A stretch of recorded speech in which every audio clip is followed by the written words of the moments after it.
पाकिस्तान पर भारत विजय के 50 साल। नेशनल वॉर मेमोरियल में स्वर्णिम मशाल जलाकर पीएम मोदी ने दी शहीद जवानों को श्रद्धांजलि। मध्य प्रदेश में कोरोना को हल्के ढंग से ले रही शिवराज सरकार। कोरोना टेस्ट किए कम, वैक्सीन आने से पहले ही घोर लापरवाही का आलम। मध्य प्रदेश के तेवर हुए तीखे, बादल हटते ही ठंड का जोर शुरू। सागर और रतलाम में सामान्य से कम हुआ रात का पारा। गृह मंत्री डॉक्टर नरोत्तम मिश्रा का बयान, खाद्य पदार्थों में मिलावट को गैर जमानती अपराध और 3 साल की कैद का कानून बनेगा।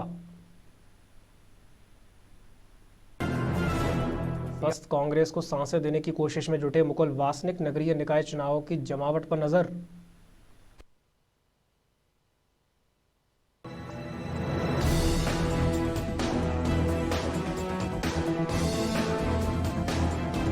नमस्कार, न्यूज ऑब्जर्वर में आपका स्वागत है। मैं हूं दिव्यांशु जोशी। अब खबरें विस्तार से। भारत और पाकिस्तान के बीच 71 में हुई जंग में जीत के आज 50 साल पूरे हो गए। इस मौके पर प्रधानमंत्री नरेंद्र मोदी ने नई दिल्ली स्थित नेशनल वॉर मेमोरियल पर स्वर्णिम विजय मशाल जलाई।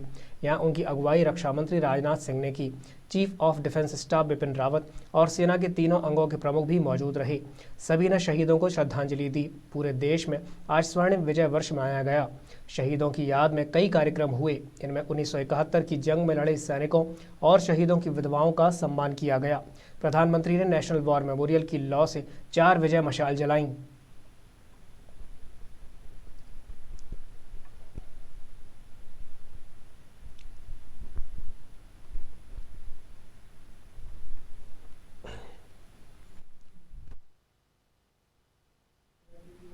मध्य प्रदेश की शिवराज सरकार कहने को तो कोरोना से निपटने के लिए तमाम बैठकें कर रही है, तो वहीं दूसरी ओर कोरोना रोकने की गाइडलाइंस का पूरी तरह से पालन ही नहीं हो रहा है। मध्य प्रदेश के बड़े शहरों में कोरोना टेस्टिंग अचानक से कम होने से आंकड़ों में भले ही कमी नजर आ रही हो, लेकिन मौसम में ठंडक आते ही कोरोना का प्रसार बढ़ रहा है। कोरोना संक्रमितों के इलाज के मामले में हमीदिया अस्पताल में हुई 3 मरीजों की मौत में सरकार की स्वास्थ्य सेवाओं की कलई भी खुल गई है। इधर सार्वजनिक समारोहों पर सरकार ने पूरी तरह से अंकुश हटा लिया है, जिससे लोग ना तो मास्क और ना ही फिजिकल डिस्टेंसिंग का पालन कर रहे हैं। कोरोना वैक्सीन आने से पहले ये स्थिति काफ़ी घातक है। स्कूलों के मामले में भी सरकार जल्दबाजी में निर्णय ले रही है और उधर नाट्य विद्यालय में भी 1 दर्जन से ज़्यादा छात्र कोरोना संक्रमित हो गए। स्कूलों में भी इंतजाम ना होने के बाद भी उन्हें खोलने का निर्णय आत्मघाती कदम ही कहा जा सकता है।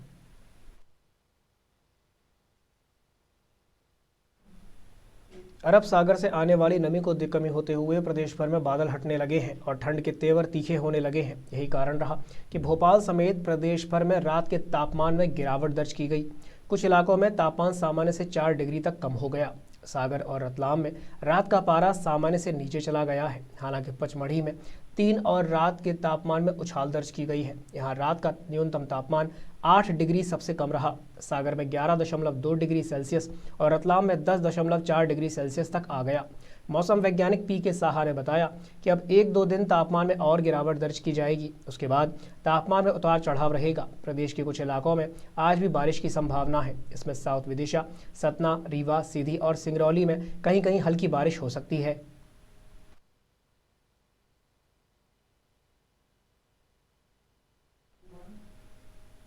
खाद्य पदार्थों में मिलावट करने वाले मिलावटियों पर न केवल रासुका लगेगी बल्कि उनकी सजा भी 3 साल की होगी। ये बात गृह एवं विधि विधायी मंत्री डॉक्टर नरोत्तम मिश्रा ने कही है। उन्होंने कहा कि प्रदेश भर में मिलावटियों और नशीली ड्रग्स बेचने वालों के खिलाफ मुहिम चल रही है। जल्द ही ऐसे माफिया को पूरी तरह से नेस्ता नाबूद कर दिया जाएगा।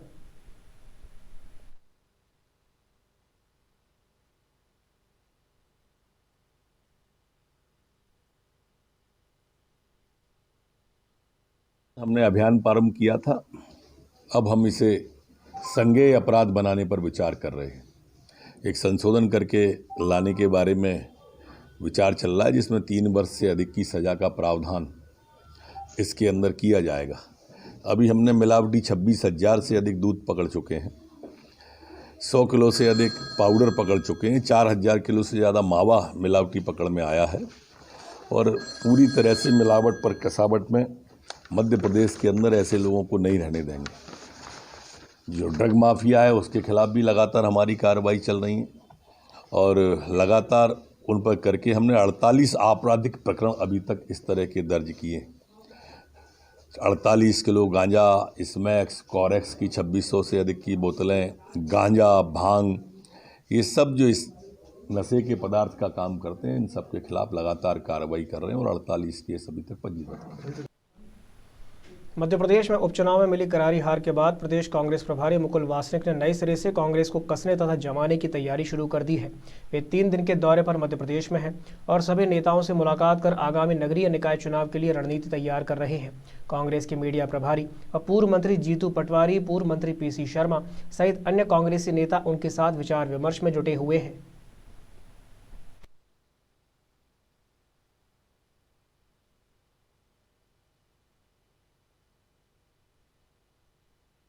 देखिए, मैं आज यहाँ पर भोपाल हूँ।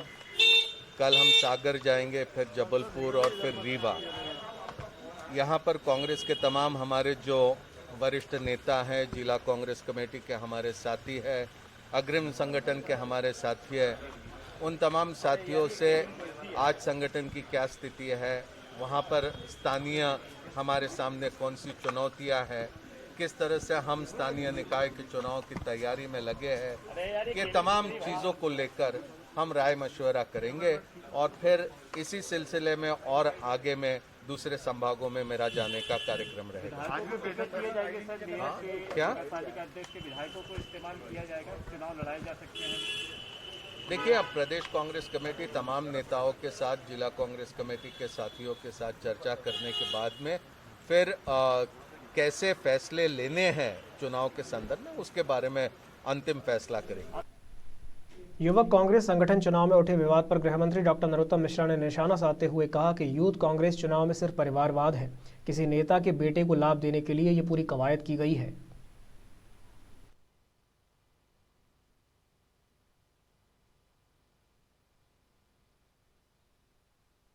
चिरंजीव को लाभ देने के लिए ये सब दूसरा अभियान प्रारंभ हुआ है, क्योंकि ऊपर से नीचे तक गंगा जब गंगोत्री पे ये पवित्र हो जाएगी तो नीचे प्रयागराज पे, इलाहाबाद पे पवित्र की कौन सोचेगा।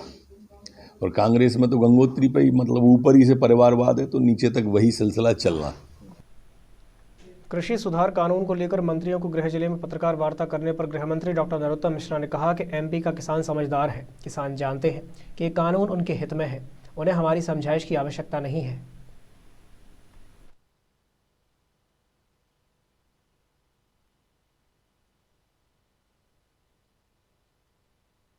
वैसे मध्य प्रदेश का किसान समझदार है, हमारी समझाइश की उसे आवश्यकता नहीं है। वो खुद ही इस भ्रम और झूठ से दूर है। वो जानता है कि भारतीय जनता पार्टी सदैव किसान के हित में ही निर्णय करती है और मध्य प्रदेश में तो किसान का बेटा मुख्यमंत्री है। जितनी योजनाएं मध्य प्रदेश में किसान हितैषी हमारी सरकार ने लागू की हैं, हिंदुस्तान में कहीं नहीं हो पाई। जहाँ तक सवाल सम्मेलन का है, तो कल आपने देखा होगा लाखों किसान आए, मुख्यमंत्री जी ने स्पष्ट हाथ उठा के पूछा, सभी ने सहमति दी इस बिल के लिए। मैं भी आज जा रहा हूँ, इंदौर में कार्यक्रम है, धर्मेंद्र प्रधान जी, कैलाश विजयवर्गीय जी हमारे दोनों राष्ट्रीय नेता रहने वाले हैं, मैं भी रहूँगा उस कार्यक्रम में। हमारी कोशिश है अपनी बात पहुँचाने की। कृषि सुधार कानून के विरोध में पूर्व मुख्यमंत्री कमलनाथ और दिग्विजय सिंह के होने वाले उपवास कार्यक्रम पर गृहमंत्री डॉक्टर नरोत्तम मिश्रा ने तंज कसते हुए कहा कि दिग्विजय और कमलनाथ को जब उपवास करना था तब तो किया नहीं। कमलनाथ सिखों के बीच जाएं, उन्हें पता चल जाएगा कि उनकी क्या अहमियत है।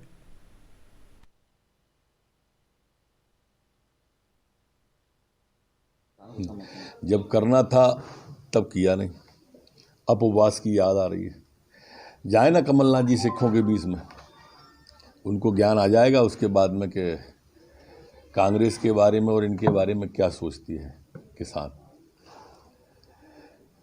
अब ज़्यादा दिन तक मामला चलने वाला नहीं है, आराम का वक्त है, आराम करें। पूर्व मंत्री पीसी शर्मा ने भाजपा पर निशाना साधते हुए कहा कि बीजेपी 3 विधेयक की आड़ में, जिसमें लाखों किसान दिल्ली के बॉर्डर पर बैठे हैं और 11 किसानों की जान चली गई है, उसे नेता सही बता रहे हैं। प्रदेश में किसानों की जान जा रही है। ये लोग निजी मंडी बनाकर अंबानी अडानी को फायदा पहुंचाना चाहते हैं।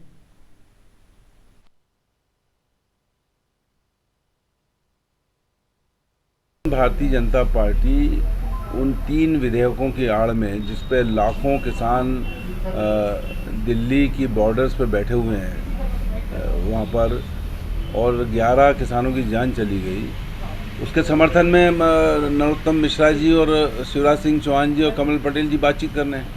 उनको कुकुर मुत्ता बता रहे हैं, किसानों का अपमान किया इनने। ये 15,000 किसानों की जान उस समय गई जब इनकी 15 साल सरकार थी, और अभी 2 किसानों की जान दमोह के तेंदुखेड़ा में जा चुकी है। एक बिजली के पेमेंट के मामले में, एक 96,000 का उसका कर्जा था। तो ये 100 चूहे खा के बिल्ली हज पे चली, वो स्थिति है भारतीय जनता पार्टी, उनके नेताओं की। कांग्रेस हमेशा से किसानों की पार्टी रही है और किसानों की बात की है, और इसलिए उनके समर्थन में जो 3 विधेयक वापस लो, आज पूरे हिंदुस्तान का ये वो बन गया है आंदोलन, ये क्रांति है, और इस क्रांति में कांग्रेस भी कूदेगी। कांग्रेस के प्रदेश महामंत्री विष्णु विश्वकर्मा ने कहा कि पेट्रोल, डीजल और रसोई गैस की लगातार बढ़ती कीमतों को लेकर आम जनता परेशान है। कांग्रेस इन मुद्दों को लेकर प्रदेशव्यापी आंदोलन करने जा रही है। 19 दिसंबर को प्रदेश कांग्रेस कमेटी के आह्वान पर पूरे प्रदेश भर में पेट्रोल, डीजल और रसोई गैस की बढ़ती कीमतों के विरोध में प्रदेशव्यापी आंदोलन किया जाएगा। साथ ही इसी दिन मोदी सरकार द्वारा लाए गए तीनों कृषि बिलों के विरोध में एक दिन का उपवास रखकर विरोध प्रदर्शन किया जाएगा।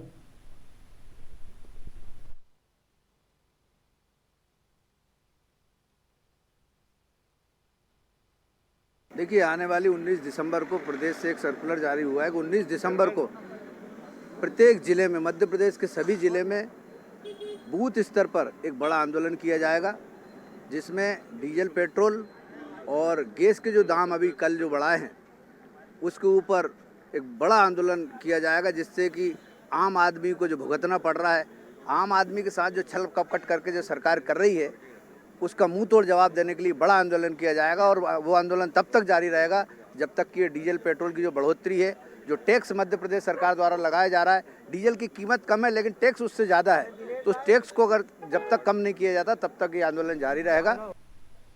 इंदौर के दशहरा मैदान में हुए विशाल किसान सम्मेलन में गृह मंत्री डॉक्टर नरोत्तम मिश्रा सहित केंद्रीय पेट्रोलियम मंत्री धर्मेंद्र प्रधान, भाजपा के राष्ट्रीय महासचिव कैलाश विजयवर्गीय व अन्य जनप्रतिनिधि व भाजपा नेता शामिल हुए। गृह मंत्री ने किसानों को संबोधित करते हुए कहा कि भाजपा की सरकार ने किसानों के हित में जितने निर्णय लिए हैं उतने अन्य किसी राज्य में नहीं लिए गए।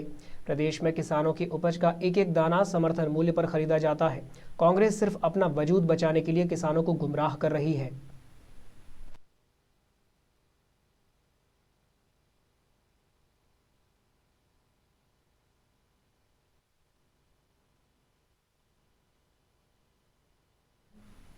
दतिया कोतवाली थाना क्षेत्र के पंचशील नगर कॉलोनी में अपनी दुकान बंद कर आ रहे इलेक्ट्रॉनिक व्यवसायी अमर बजाज को 3 अज्ञात हथियारबंद बदमाशों ने हथियार के दम पर लूट लिया। इलेक्ट्रॉनिक व्यवसायी अमर बजाज अपनी दुकान बंद करके अपने घर जा रहे थे, तभी रास्ते में FCI गोदाम के पास रेकी कर बदमाश बाइक के सामने आ गए और रुपयों से भरा बैग छीनकर फरार हो गए।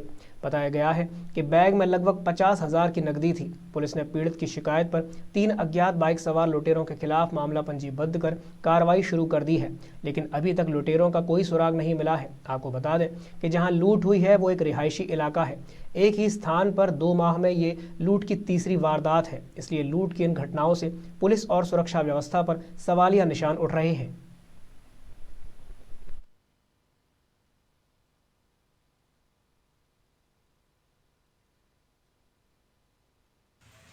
कल जैसे ही हम लोग 9-10 पर अपने घर जा रहे थे, 3 लोग, मेरा भाई भी गाड़ी चला रहा था, बड़ा भाई, और एक स्टाफ पीछे बैठा हुआ था। हम लोग जैसे तेगेलिए के मार्ग पर जा रहे थे, वर्कर है दुकान का, उसको वहाँ पर हमने छोड़ा, वर्कर को, स्टाफ को वहाँ पर छोड़ते हुए अपने घर जा रहे थे। पीताम्बरा निकलते हुए फिर हम लोग अनामा आश्रम होते हुए ज्योति नगर सिंधी कॉलोनी की में हमारा घर है, वहाँ जा रहे थे। हम लोग वहाँ जा रहे थे, अज्ञात बदमाश थे हमारे पीछे लगे हुए थे। अंधेरे में उन्होंने हमारे साथ लूट की। बैग उन्होंने चुराए। बैग में हमारी दुकानी चाबियाँ, 30-40 हज़ार नकदी और एक ब्लैंक चेक था और दुकानी चाबियाँ थी, और वहाँ से उन्होंने बैग चुरा कर वो लोग भागे। ये कल रात 9:30 बजे की घटना है। दतिया के अमर अमर बजाज हैं, जिनकी पटवा तिराहे पे रतन सर्राफ की दुकान के सामने इलेक्ट्रिक अप्लायंस की दुकान है। वो रात को 9:30 बजे अपने भाई विक्की बजाज के साथ दुकान बंद करके अपने बैग में करीब 30-40 हज़ार रुपये नकद लेकर के निकले थे। और जब वो FCI गोदाम के पास पहुँचे तो पीछे से 3 मोटरसाइकिल सवारों ने आकर के उनसे जो है बैग उनसे ले लिया, जिस पर से जो है यहाँ अपराध पंजीबद्ध कर लिया गया है। राजगढ़ के खुजनेर आगमन पर कांग्रेस विधायक बापू सिंह तंवर ने रेलवे के संबंध में कहा कि राजस्थान में काम पूर्ण हो चुका है, मध्य प्रदेश की सीमा में काम की गति मंद है। विधायक ने कहा कि रामगंज मंडी भोपाल रेलवे लाइन में खिलचीपुर, जीरापुर, राजगढ़, ब्यावरा, नरसिंहगढ़, सिंगर गांव में भू अधिग्रहण होना है और ये काम बेहद धीमी गति से हो रहा है। विधायक ने बताया कि इस विषय में उनके मुख्यमंत्री शिवराज सिंह चौहान से चर्चा हो चुकी है। रेलवे से संबंधित अधिकारियों से भी बात हुई है और इस काम को लेकर वे समय समय पर शासन प्रशासन को अवगत कराते रहते हैं।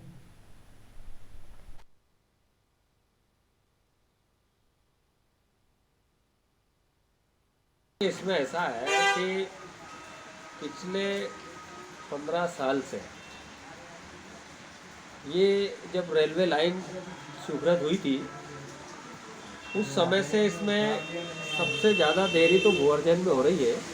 रेलवे लाइन का काम इसलिए सही से गति नहीं पकड़ पा रहा।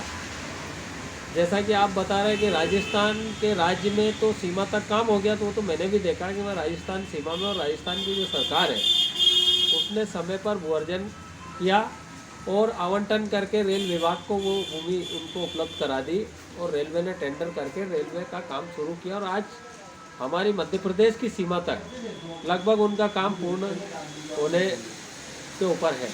सर यहाँ से होने जा रहा है, लेकिन मध्य प्रदेश की जैसे ही सीमा लगती है वैसे ही खिलचीपुर, राजगढ़, ब्यावरा, नरसिंहगढ़ जो हमारी 4 तहसील पड़ती, चारों तहसील में अभी तक भूमि को लेकर कई विवाद चल रहे हैं। कहीं भूअर्जन हुआ है, कहीं भूअर्जन नहीं हुआ है, इसलिए यहाँ पर देरी हो रही है और इस पे सरकार को निश्चित रूप से जल्दी करना चाहिए।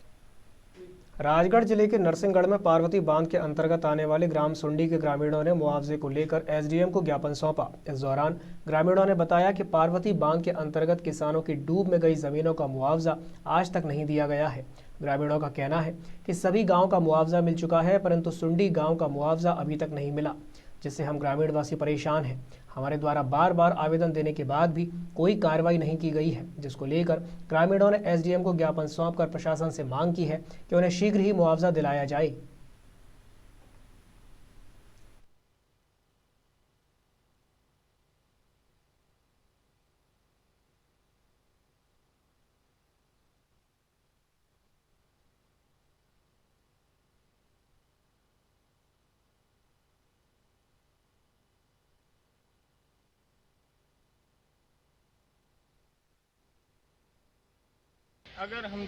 अगर मना करी कि आपका ये राशि आवंटन नहीं होगी, समय से पैसा नहीं मिलेगा, तो हम राजगढ़ कलेक्टर महोदय जी के पास जाएंगे, उनको ज्ञापन देंगे, उनको भी अवगत कराएंगे इस बात से, जिसके बाद में वहाँ से हम भोपाल जाएंगे। हाँ, कमिश्नर साहब से भी मिलेंगे और कृषि मंत्री जी से मिलेंगे, हो सकता है मुख्यमंत्री महोदय से भी मिलें, हम भेंट करेंगे। सागर में नए कृषि कानूनों से किसानों के समर्थन में संभागीय किसान सम्मेलन का आयोजन किया गया। सम्मेलन में केंद्रीय राज्य मंत्री प्रहलाद पटेल, मंत्री गोपाल भार्गव, मंत्री भूपेंद्र सिंह, विधायक शैलेंद्र जैन, प्रदीप लारिया, प्रद्युमन सिंह लोधी, हरिशंकर खटीक आदि ने किसानों को संबोधित किया।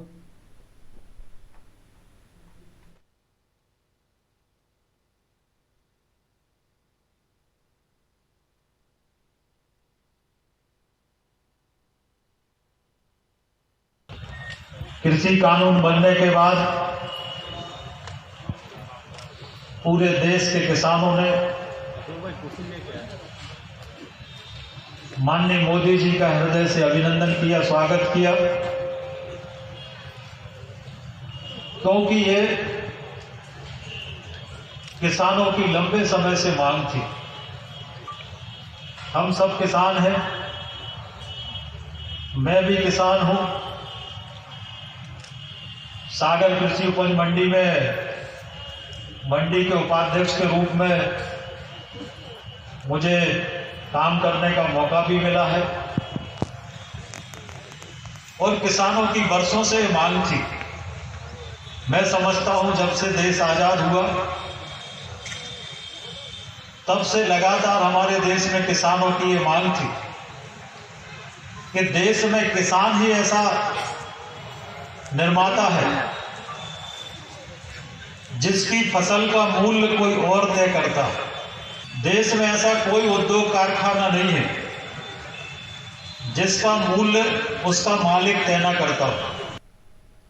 रायसेन के सिलवानी में लाखों रुपए की लागत से किया जा रहा नाली निर्माण आगे पाट पीछे सपाट की स्थिति निर्मित कर रहा है। गुणवत्ता विहीन निर्माण कार्य किए जाने से निर्माण की विश्वसनीयता पर प्रश्न चिन्ह लग रहे हैं। नगर में आमापानी कॉलोनी से बजरंग चौराहे तक 4 लेन सड़क निर्माण के तहत दोनों तरफ नाली का निर्माण कार्य कराया जा रहा है, लेकिन निर्माण कार्य में निर्माण एजेंसी के द्वारा निर्माण के तय मापदंड का उपयोग नहीं किया जा रहा है। किए गए गुणवत्ता विहीन निर्माण के चलते चंद महीनों में ही नाली क्षतिग्रस्त होने लगी है। नाली निर्माण के दौरान निर्माण एजेंसी के द्वारा ना तो तय सामग्री का उपयोग किया गया और ना ही गुणवत्ता के मापदंड अपनाए गए। नाली के ऊपर डाला गया फर्श अभी से ही जीर्ण शीर्ण होने लगा है। हालांकि लोगों की शिकायत पर अफसरों के द्वारा निर्माण कार्य का निरीक्षण भी किया गया, लेकिन स्थिति जस की तस बनी हुई है। लोगों का कहना है कि MPRDC के अधिकारी गुणवत्ता विहीन निर्माण कर रही निर्माण एजेंसी को संरक्षण प्रदान कर रहे हैं।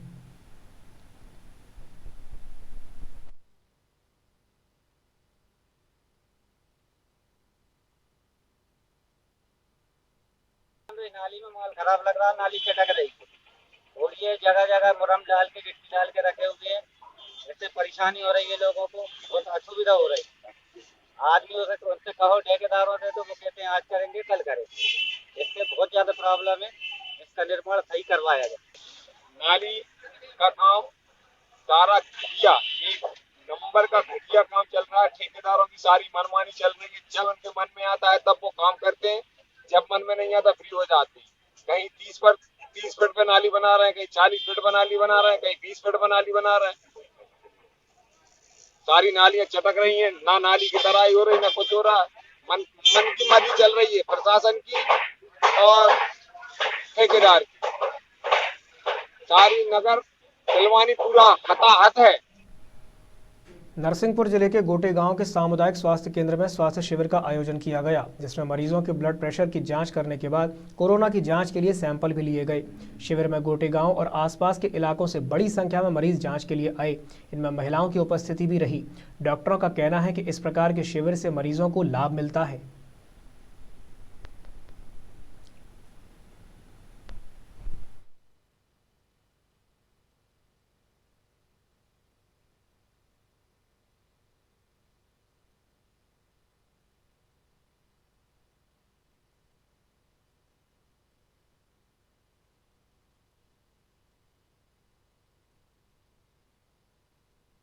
BP ब्लड प्रेशर जांच चल रही है। अच्छा। गाइनेसियम जांच होगी और कोरोना की भी जांच होती है यहाँ पर। अच्छा। इसके बाद सर्जन आते तो ऑपरेशन होता है। सर नाम बताया? हमारा नाम अम्भोज कुमार त्रिपाठी है। अच्छा। सर पद पर सर? MPW। अच्छा। आप सर? सर है डॉक्टर साहब ध्रुवे जी। लगभग 1 वर्ष से समूचा देश कोरोना महामारी के संक्रमण से जूझ रहा है। वैज्ञानिकों की टीम ने लगातार वैक्सीन बनाने का काम किया जा रहा था, जिसका इंतजार आखिर अब खत्म होने जा रहा है। वैक्सीन की टेस्टिंग के बाद अब हर जिले में स्टोरेज के लिए कार्य किया जा रहा है।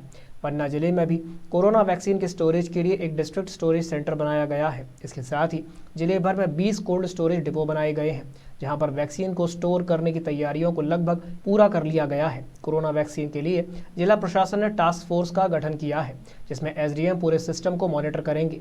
जिला एवं स्वास्थ्य अधिकारी LK तिवारी ने बताया कि वैक्सीन देने का काम चरणबद्ध तरीके से किया जाएगा। जिले भर में पहले चरण में हेल्थ केयर वर्कर्स को वैक्सीन देने का काम किया जाएगा। उसके बाद CSC और PSC में काम करने वाले स्वास्थ्य कर्मचारियों को वैक्सीन दी जाएगी, जिनकी संख्या 5000 के लगभग है।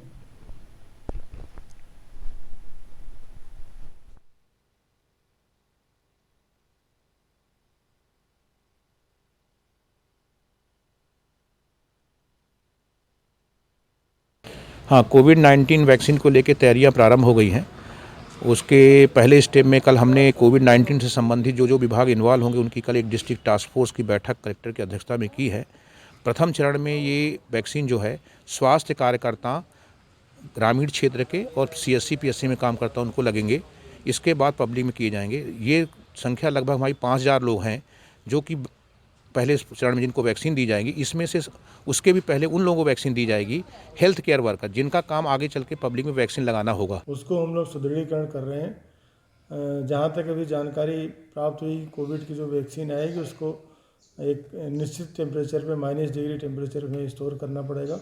तो हमारे जो कोल्ड चेन के सेंटर्स हैं उन जगहों पे उनके जो रेफ्रिजरेटर कहीं पे रिप्लेस करना है, कहीं नया लाना है, कहीं बिजली का कनेक्शन अगर करना, 3 फेस कनेक्शन, वहाँ पावर का बैकअप रखना है, उन सब चीज़ों के लिए एक जिला स्तरीय टास्क फोर्स गठित हुई है।